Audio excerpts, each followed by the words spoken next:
All right. Hello, coffee makers, not coffee takers. He is the master of cyber farms, Alfredzo B, Nash Jr., and I, the people's chief, Dr. Joseph J. Burt-Miller Jr. And we are your hosts for the Cyber Coffee Hour. As you know, the Cyber Coffee Hour originates from Mount Vernon, New York, and we're always excited to talk about the experiences and stories of our incredible guests. But for today, we're not doing that. Today is a little different. We're coming to the end of our season 2. So we're going to, reserve this time to discuss our thoughts, do a little bit of reflection and also, the excitement for going forward as we get ready for season 3 later in the fall.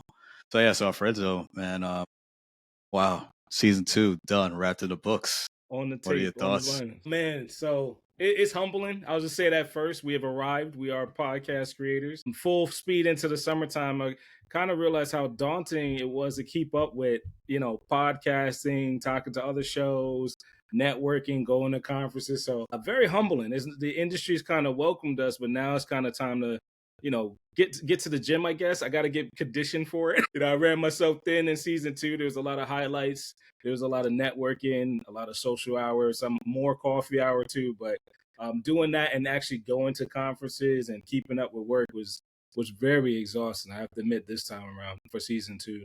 How about Yeah, yourself? no, yeah, yeah, no, I definitely agree with that. Have been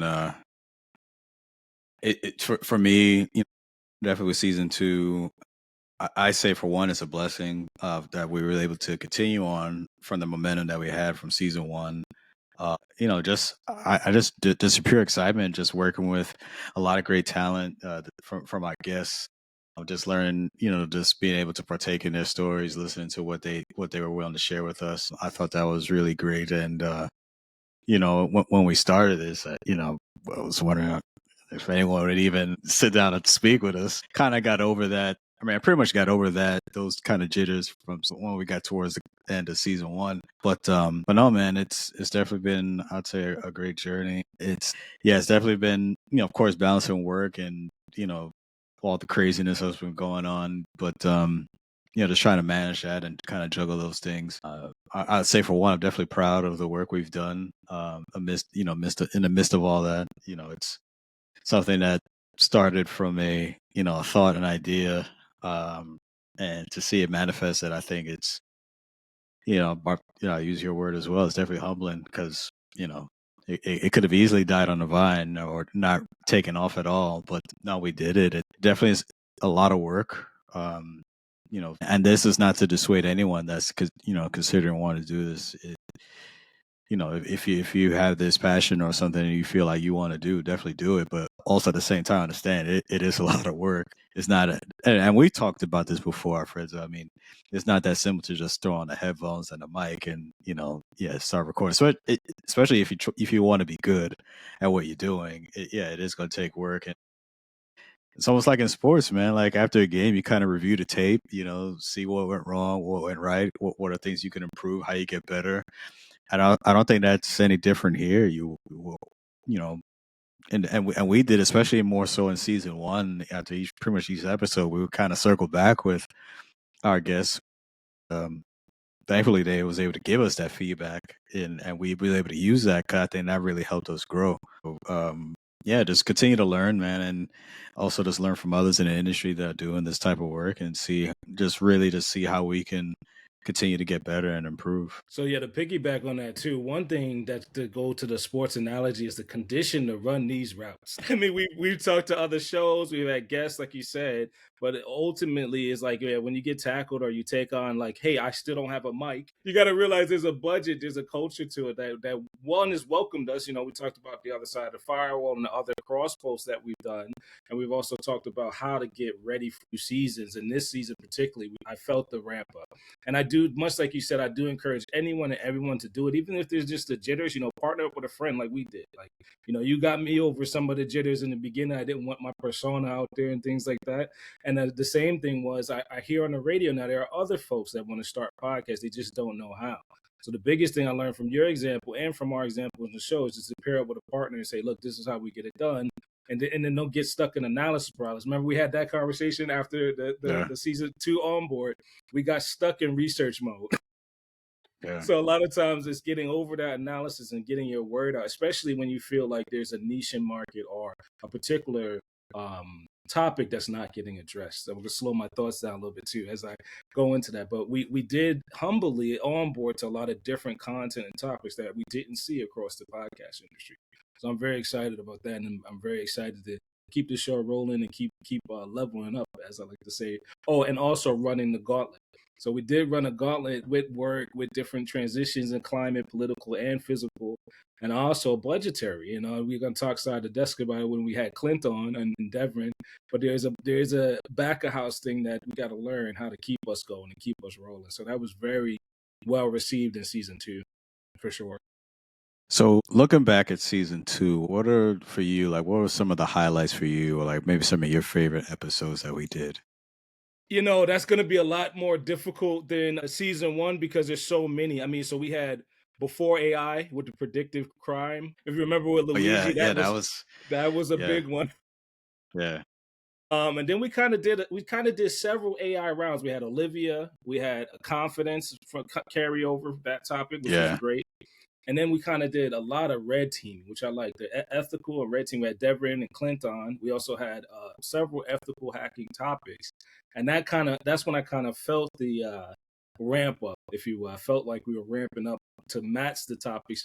One on emerging AI threats, which was very cool with Luigi and Olivia, and then also Devin and Clint backed us up with the red teaming towards the middle of the season. So it was a lot. Those four I can really call out off the top of my brain. I'm sure there's more. Well, I also have to say how do I say this? We did a transfer of forensic information too. So we did a forensic spot that I realized we could probably cover more, but I'll have to say that was those were my favorite top 5. I can't really narrow it down to the top 10 yet because it was just a great season for us both on the emerging threats and particularly ethical hacking. We covered a lot of that this season. yeah. I noticed that as well. Yeah, definitely in season 2. I thought we had more discussions as pertain revolving around AI emerging technology. When it came to like specific guests or episodes, to me, a couple ones that stuck out. I guess for one, coworker Oh Carlton yeah, Brooks yeah. when he came on. I think it was the third episode. He was That early in was season that was 2. early. Yeah, you're right. So for him to come on, for me that was pretty big. But I enjoyed that episode, and also just the insight that he shared. I thought it was really good. Jason Dion, I thought that was a Yep, big get. that's another one. To get Dang. him, to get Jason, and maybe just share just a little inside baseball with everyone. When we're going out reaching out to some of these guests or for potential guests, it's really just shooting in the dark, man. Like, because you have no idea if they're gonna respond and be like, "Oh, who are you? Cyber Coffee? All right, I ain't talking to you." Right. A layup off the LinkedIn. But at the same time, if you don't ask, you don't know. You know what I'm saying? Mm, If you're just gonna be hesitant and kind of play scared, they're never gonna come on because you never ask.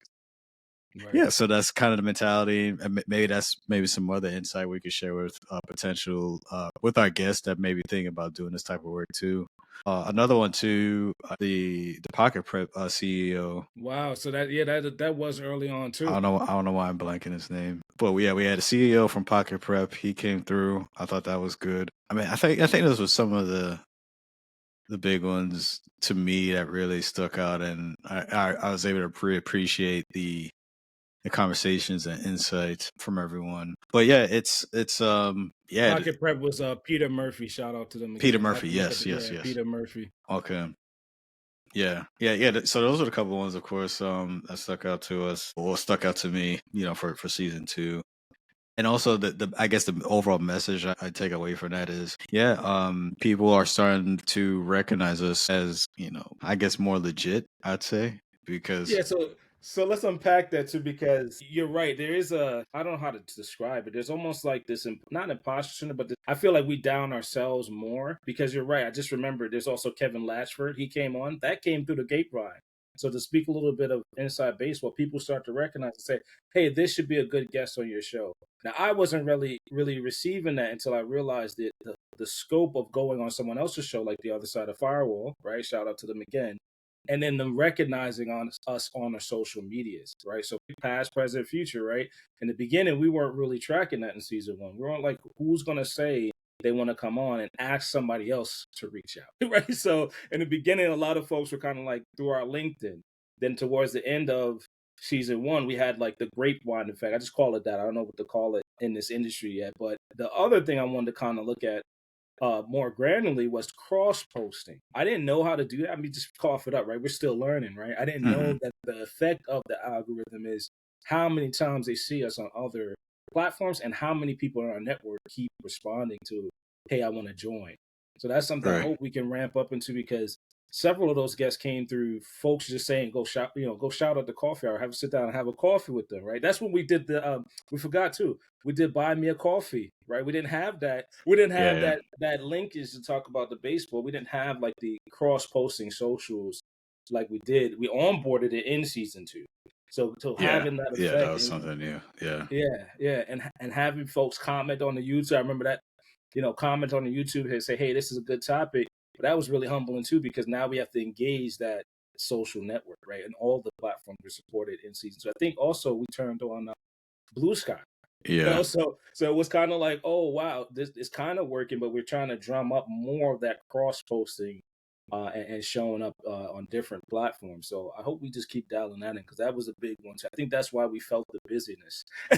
yeah, yeah, yeah. And also, yeah, as far as episodes, yeah, you had touched on it a bit. Yeah, that crossover episode. Pretty much our first episode was, I think, was just us when we started out Yeah, season two. But then I guess the first episode with guests was the crossover episode with right. Ryan Williams and the other side of the firewall team.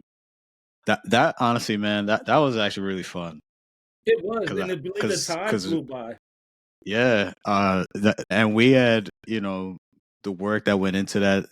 We had talked about that for a good while, and so to finally see that come to fruition, I thought that was really cool, man. I hope we could do something like that again, whether with them or like another team that's doing this type of work. I thought that was really fun.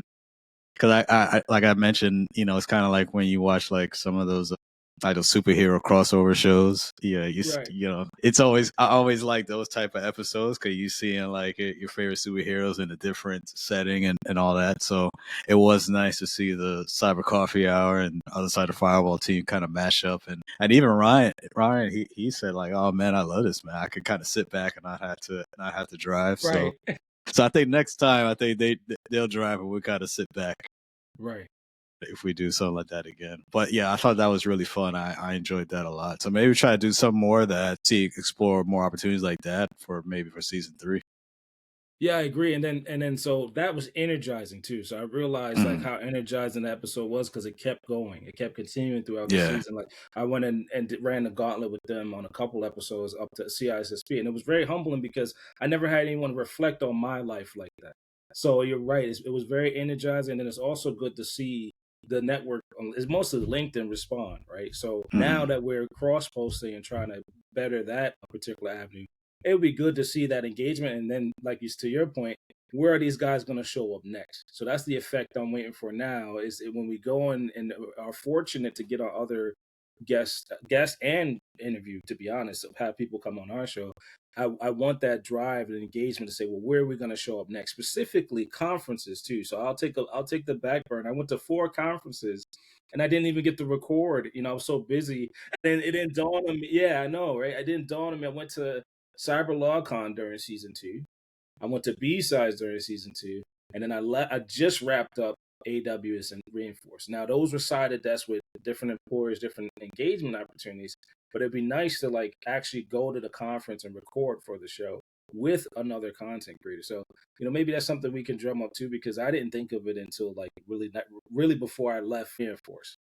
Because there's a lot of cross pollination, especially locally. You go to something like B sides, and I saw Dr. Roger, which I had no, it draws back a memory like, well, I have no flicks, I have no proof. Yeah, I have, yeah, I have nothing on our YouTube saying that we were at the same event, or even the other one, Cyber. Going to that one and seeing all the sector and the industry pros show up. Well, they all kind of know me, but they didn't know Cyber Coffee Hour. So it'd be kind yeah, of cool to drum up in season three like much like how you were doing too with Ready Set Cyber. Shout out to that as well, right? Like Mhm. the cross posting seems to happen live and at the event, which I think we could probably go into season 3 with going forward. And and that kind of takes me to my next question. Kind of. So as we, like I said, we did a bit of reflection for season 2. Like, what are some of the things you would like to do for season 3 as we get ready for that? Yeah. So I'll start with you first. I mean, what are some of the Well, things that? I'm not gonna give too I much to or the. I could well I could just share my thought real quick. Yeah, yeah. Go ahead.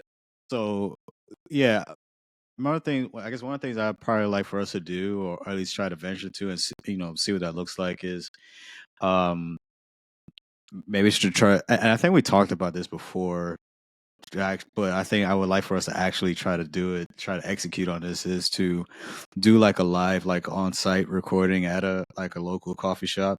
Yeah. I think it'd be great to maybe like do some sort of partnership, especially if it's like a regular spot, maybe, whatever the case may be. I think it'd be great to do that, because then it'll generate, for one, it's going to generate attention. People will want to probably sit in and watch the episode and also have coffee while they're there. So it's generating business for that particular coffee shop that we're at. And also it will generate more traffic for us as we're doing that live recording as well. So I think that'd be fun. And again, as I mentioned earlier, like we talked about, like always kind of learning and learning mode. So like for me, like when I do watch like other like, podcasts or different shows, and it not necessarily has to be cyber, just podcasts in general, Mm. from time to time, a lot of successful shows, they'll do from time to time like on-site events, and those are the ones people really like to come out to, and that really support that show. They'll come out and do that, and also that helps to really keep it fresh, keep it current. It's something different, and it gives a chance for fans of that particular show to come out and show support, and also generate new fans, or bring new fans onto the tables. So yeah, so that's like one of the things I would like maybe for us to try to do. Try to do partnership maybe with like some local coffee shops, and like do some live events, some live recordings. Well, I'm down for it because that taps into our what we do outside of cyber segment, right? So coffee shops, farm to table places, master gardeners, wherever we're Yeah. not expected to show up, we show up and do an event. But I want to play the game and say, let's get to 500 subs and do that. So if anybody's watching this show, if we get to 500 subs, we will absolutely do that in an area near you. And I realize that's the game that's being played. A couple folks said it on different platforms, but I have to see that drive and effect, like the crowdsourcing from our show to somebody else's show, and the partnership, which I really get. Like I said, I get energized off of the partnership, specifically if it's a coffee shop like I go to locally, right? But I want to know Yeah. how many other people that follow us use that same brand, right? Go to that same coffee shop, or that same, think like agro business. You see those little farms and sublets that sell coffee, right? Why don't we just do an event there and drum up the followership based on that episode, right? But I like to do it like a pre-engagement. Like we get to 500 subs, I'm definitely going to do that 2 or 3 more times to keep pumping the content, because I like to keep the content fresh too. I know there's something that I would like to see in season 2 going into 3 is like these biannual updates, or excuse me, biannual. My brain is messed up. Bi-weekly. I was thinking Mhm. of a pen test. Okay. Bi-weekly updates where we come in and say, hey, what would you like to see covered? Which flavor coffee do you want to see sponsored? And just give a little bit of behind the curtain there. But also interview the people that make the coffee. Interview the actual coffee makers like we talked about in season 1.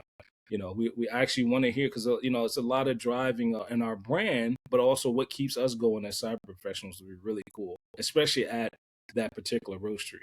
There's nothing more exciting to me to do that and to see how many other cyber pros are in that area, and then drum up the fellowship. Go ahead. You got it. No, good, good. One other thing, I know we talked about it, so I respect the study hall. I've been participating more and shouting out in the study hall, but also we kind of drummed up the idea of doing like a lab session with some of the sponsorships, like Try Hack Me, Hack the Box, and all the different hands-on labs. But we should definitely try to aim for that in season 3 and record it, because I noticed what was it, PT1 got launched. I said, wait a second. And not only could I do that and maybe fail, because I'm open to failing, and you don't learn unless you fail. Hmm. But record the process of growing in that particular skill set. Because I notice a lot of times I see these other shows, they do a review of a certificate or certification in our industry on their platform. So I definitely want to run that back for specifically focused training, like the ones that are hiring right now. So PT1's out there, CYSA Plus from your study hall. Shout out to your study hall. And then Pen Test Plus. Pen Test Plus went up 3 to 5 times the cost. And I feel like, oh, we got to rant about it just a little bit, and show folks how to knock that up the park. It's because we've been around, we've seen multiple flavors of it, but it'd be nice to cut the tape and maybe make a longer episode for that, which we kind of drummed around in season 1 going into season 2, but we should land it in season 3 for sure. Yeah, no, I agree. I think I'd like to see maybe a little more of that. I think we got a bit of a taste of that from season 1 when we did that live demo with Bandana Core, and she was great, by the way, and still following her with the work she's doing since then, and she's really killing it right now. So she's really honestly, man, she's really inspiration. So I'm glad for someone so young to have that interest in cyber and continuing to develop her skills and also being able to be an influence for everyone, especially for amongst her peers. Because it's not very common, for folks her age, to be this invested in something.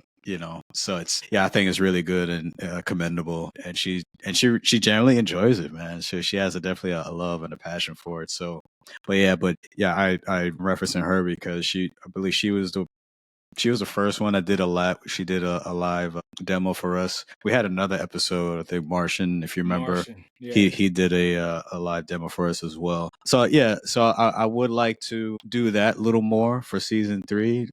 Kind of tap into the teaching aspect of the Cyber Coffee Hour to allow. It doesn't necessarily need to be us doing it, but I mean, if we have guests that come on and be able to share that talent, they're willing to share their expertise with us, and have those demos. Like I said, like a lot of people can learn from that and watch and be inspired to say, hey, all right, that was cool. I want to do that, or I want to learn, maybe study for that certification, or the case may be. Once they see it being played out, and also it will drive traffic to that guest that we have that's doing the live demo. As well. So, I mean, to me, I think that's like kind of like a win-win type of situation. So, I think that's something too. I would like to do a little bit more of the teaching for season 3, and but also learn, I guess, kind of drive that a bit, and to allow them to show their expertise, especially if they're part of any sort of maybe university or school. If I think that they don't need to be, but if they are, if it just so happens to be, that I think that'd be good too, and in that way they can give that kind of shine too and show the type of work that they're doing. I think that'd be cool to tap into. Yeah, 100% agree. So let's go with Martian too. There's one thing I think we've identified. I think Ryan kind of caught onto it as well on the other side of the firewall. We have a unique context to work backwards too, to someone so Bandor, from Martian to Bandor, and see folks that have, hey, I don't have a specialization in pen testing. Right, the more they see it, the more learning they do live on these shows, and then in a lab, where we kind of cater that context to how do we get them over the hurdle. So that's one thing, I hope I don't spill too much of the coffee here, but that's one thing I've been looking for. And why, remember when we said we was going to start this podcast, I didn't see an industry that direct effect mentorship. Like, hey, Alfredo's good with this, Dr. Joseph's good at that. Where's that collaboration to help us get over these hurdles in industry? So once we check that box, it's go time. I really agree with you, especially Martian. Martian, that's a good point, right? Not everyone knows that particular industry, even if they're an expert. Right. So a lot of folks go in industry, they don't see an actual continuous pen test or some of the tools that are being ran, but they want to get an industry in that niche. Well, there's a gauntlet to run and basically a gap to close that can happen in a couple episodes. Right. The more you see it, the more you continuously learn. Well, you become unstoppable. I said on Ryan's show too, and I said it here a couple times. Once you have that continuous learning mindset, you're almost unstoppable in this industry. Yeah. The other I want to say Konami code is the direct mentorship. Like, this is where you have to go to get into the SOC, or this is where you have to go to be a pen tester, or into another thing that we haven't really even looked at is why is everyone getting pulled into GRC and remediation and the different, not to knock those roles, they're phenomenal roles like Dr. Roger said, but there's a level up in those particular cyber operations. Are you talking about Professor Roger? What did I say, doctor? Yeah. I gave him a I was trying to promotion. figure out who you're He talking was about. You talking about you talking about because you said Professor it, Roger? Professor Roger. Yeah, you're right. Well, Okay, he all right. dropped the beans at the B sides. He was considering a Okay, he yeah, was yeah, just Professor considering a Roger. Yeah, doctorate, right? Professor Rogers, right? He was saying that in his episode as well that direct mentorship is kind of what's missing in industry and paying it back, right? So we're cyber pros. We show up every day, but they don't see those different mentoring opportunities, right? They have that opportunity to see it on our show and continuously see it as we progress and grow.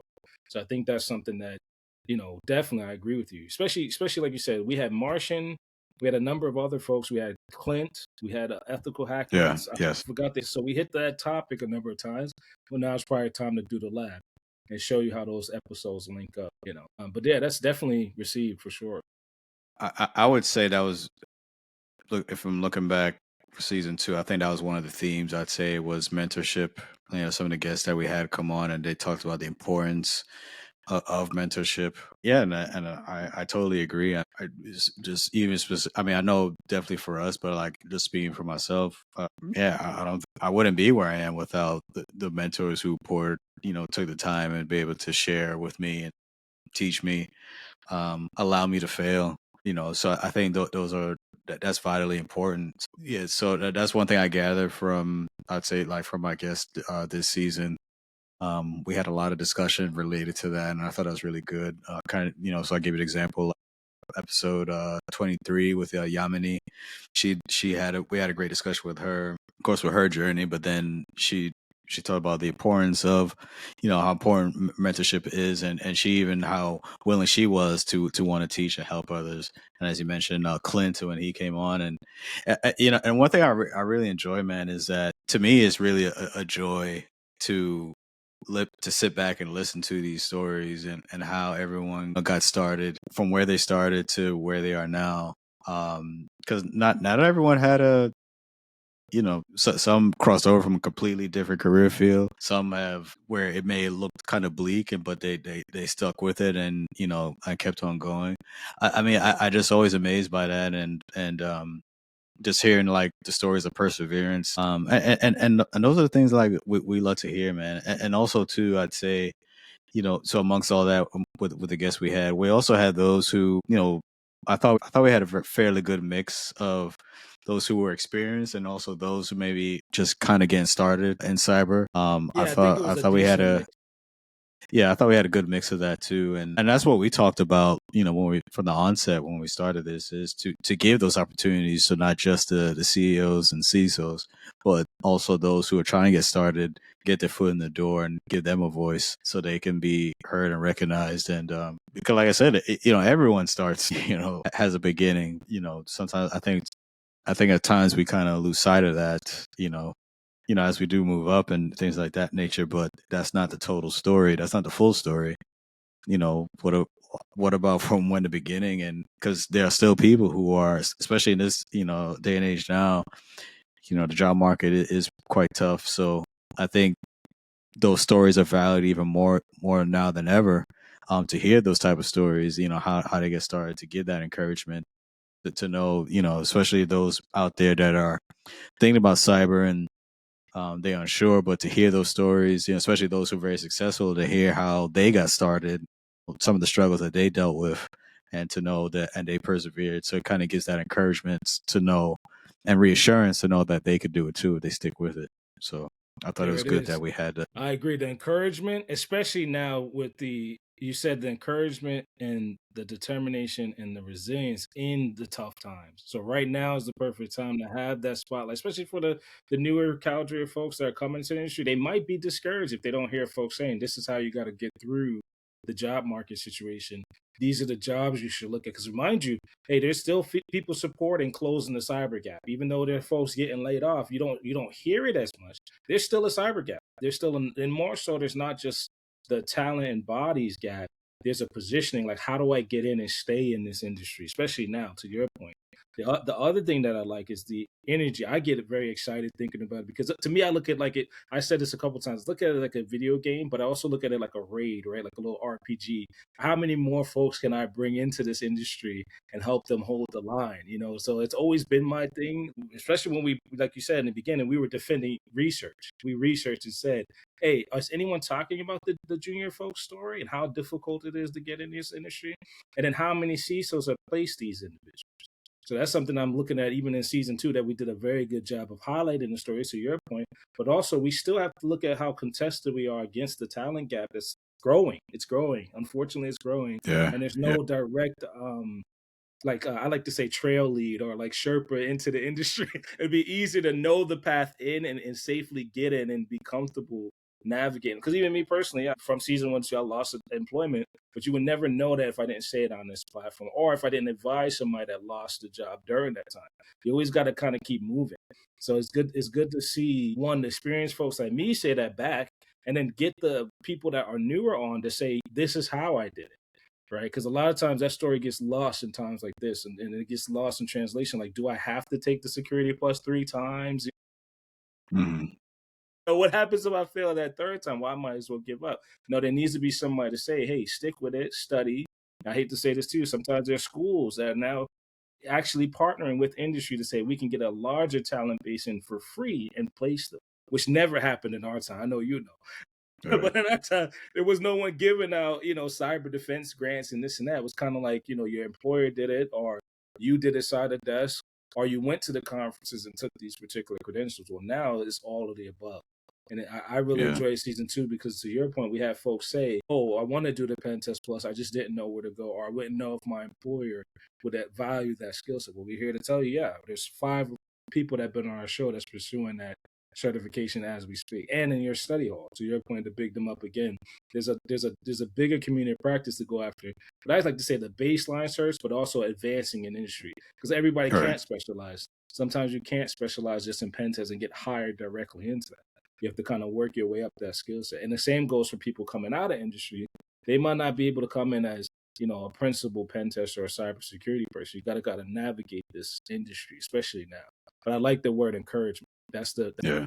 definitely if there was one word I had to pick, that's definitely clear in season 2. It was very encouraging and very energizing. Right. Yeah, definitely. So, yeah, as we get to wrap up here, like as I mentioned, so we are on a break. So, Alfredo, I mean, like, what are some of you have any plans? I guess for the summer, like, what are some of the things you got on the docket? I'm not gonna front. My summers are never planned. I usually kind of go crazy. Yeah, Mhm. water parks, state parks, barbecues, road trips if I can get a couple in. I might go Yeah. back up, New York, Connecticut area if I get some time. But mostly I have two. So my son's birthday's coming up this end of this month, so we're gonna do it pretty big. And then my girlfriend is gonna have her birthday in July, so we kind of tandem them up like a whole month of activities. Oh, okay. And then come the end of summer, we try to wind down and do a couple of road trips and a barbecue. So we did actually go to like a lake, which was pretty cool at the beginning of the summer. It was called Deep Creek. Phenomenal, by the way. I recommend anybody in the Maryland area check that area out. Hopefully, not too many people because I like to go there a lot. But it was a good trip. Yeah, you don't want to give up you don't want to give up the spot, and Right, now right. you got to get a new spot. Right, exactly. There's a lot of spots like this. So as you know, and you followed from season 1 and 2, I've always been someone to disconnect and go into nature. So I've always found these spots, and now I'm trying to plot them out for my family to go and relax as well. But that's usually the summertime. Usually the summertime is doing all that activity. I finished my master naturalist intern training, so that gives me access to all of these different opportunities. And I kind of literally keep a running journal of where to go, where to relax, where to disconnect from cyber. So that's the plan this summer, especially the last 2 summers have been really like pushing me to do that, and it was pretty exhausting. But I definitely want to get to more of these locations that are disconnected. Yeah. No, no, that's what's up.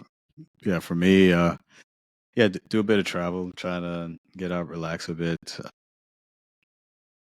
Just try to hang out, try to enjoy the sun. Kind of thing from time to time, I do find myself kind of wrapped up, in the everyday grind, I guess. So I think I'm trying to be more conscientious of that, and be more intentional, and try to relax and take a little time off. Try to hit the pool, stuff like that. Do some barbecues, or visit folks that are doing barbecues, so I don't have to don't have to man the grill myself. No, but yeah, visit family. Probably head up in the New York area as well, Connecticut area. Yeah, just try to take it easy. Trying to think. I have been, I guess when it comes to like shows, I've been really ramping up my anime viewership. So Yeah, I I have could to see mention that that. kind of taking off this summer. So yeah, so probably when we get to season 3, when we do that episode, I have a good report of like what I've watched during the summer. Well, I have one to I think it's like Patreon or Patreon. Patreon. Oh, yeah, that's good. Patreon. Yeah. Yeah, and then Are you another on one. season? Did you finish it No, or I had to stop. I had to stop. I'll tell you why. I had to stop because I was distracted by Salvager's Reign. Have you seen that one? It's kind of got like the Scavenger's Ring? Yeah. I saw it's that kind of too. got like the Yeah, Akira. yeah, Yeah, so I kind yeah. of That's binged good. that one. I just finished that one yesterday, and I'm gonna go back to Patreon. But that was the Netflix, I guess, list. I had it in the list. I Yeah. just didn't binge watch it until recently. Oh, so there's another one I'll get to. I can add to the list. It's on Max, or HBO Max, or HBO. They keep changing their name, but now I heard they're going to change it back to HBO. I don't know, Oh, really? but yeah, it's a show called Lazarus. Lazarus on Yeah, Max. Okay, I gotta check yeah. that So out. that's another anime. And this is on HBO too. It's called Common Side Effects. Common side effects. Okay, Yeah, check that's those really both good. out. You got to watch that. All right, so we'll swap. I'll binge watch those two. And did you finish Patreon already? I finished. I'm like 90% done. Uh, yeah, I'm working on just. I probably got like an episode left for season 2, which Nice. the season they're on now. Yeah, because when I first started, when I first watched season 1, man, like, and to me, I didn't know anything about it. I was just kind of just going through Netflix's catalog, try to see what I want to watch next, and I saw it, and I watched the trailer, and I was like, oh, this looks pretty cool. So, and then I watched the first episode, and I was stuck. I was hooked, and then one episode turned to 2, then 2 turned to 3, and now I'm on season 2. Nice.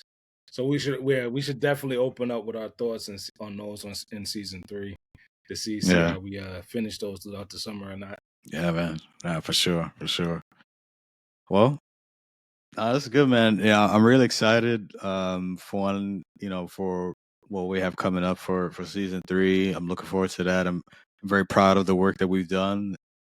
It's like as I mentioned, it's not easy doing this, but also at the same time, it's fun. Also, just having the witnessing the impact that it's having on the community. At times, it can be very surprising when people do say, like, "Hey, man, I love listening to your show." I was like, "Oh, you listen? I didn't know." And they really mean listen too. Sometimes they don't watch the YouTube; they hear us, and I had to realize Yeah, that too. It was humbling to see like some people don't watch YouTube.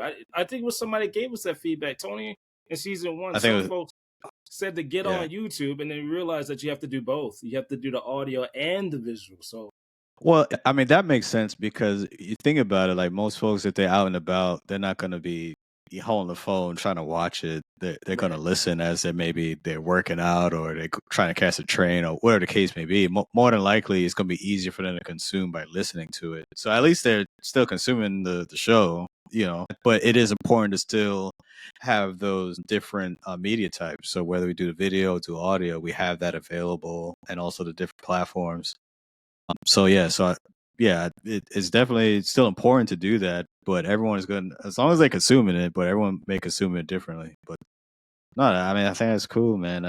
People listening, and some folks say they can't wait for the next episode. The people reach out on LinkedIn like, "Hey, man, I love the Cyber Coffee." I was like, "Okay, thanks."